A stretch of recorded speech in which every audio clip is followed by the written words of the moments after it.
तर मोठी बातमी, निलेश चव्हाणच्या घरावर छापेमारी करण्यात आली आहे। पुणे पोलिसांकडून चव्हाणचा लॅपटॉप देखील जप्त करण्यात आलाय।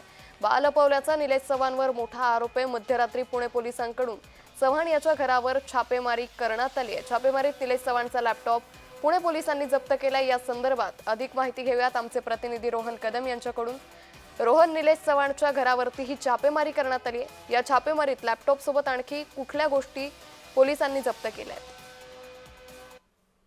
लॅपटॉप मिळणं अतिशय महत्त्वाचं होतं, कारण का निलेश चव्हाणवरती काही वर्षांपूर्वी जो आहे तो त्याच्या पत्नीने गुन्हा दाखल केलेला होता की निलेश चव्हाणने त्यांच्या बेडरूम मध्ये स्पाय कॅमेरा लावून त्यांचे शरीर संबंधाचे अनेक व्हिडिओ जे आहेत ते शूट केलेले होते आणि केवळ बायकोसोबतचेच नाही तर इतर काही महिलांसोबतचे देखील व्हिडिओ जे आहेत ते अशाच पद्धतीने शूट केल्याची माहिती जी आहे ती त्याच्या पत्नीने काही दिवसांपूर्वी दिलेली होती, काही वर्षांपूर्वी दिलेली होती। त्याबाबतचा गुन्हा देखील दाखल झालेला होता। त्यामुळे आता पुन्हा अशा लॅपटॉप मध्ये काही आहे का किंवा या सगळ्या प्रकरणामध्ये हगवणे कुटुंबियांना या निलेश चव्हाणने मदत केली आहे का, यासाठी त्याच्या घरातून जो आहे तो हा छापा पुणे पोलिसांनी टाकलेला आहे, वारजे पोलिसांनी टाकलेला आहे आणि त्याच्या घरातून काही वस्तू ज्या आहेत त्या पुणे पोलिसांना मिळालेल्या आहेत। पहाटेच्या सुमारास हा सगळा छापा जो आहे तो पोलिसांनी टाकलेला आहे आणि जो महत्त्वाचा लॅपटॉप आहे तो लॅपटॉप पुणे पोलिसांना सध्या मिळालेला आहे। निलेश चव्हाणला लवकरात लवकर पोलीस स्टेशनला जे आहे ते हजर राहण्यासाठी सूचना ज्या आहेत, नोटिसा ज्या आहेत त्या दिलेल्या आहेत। त्यामुळे आता हा छापेमारी असेल किंवा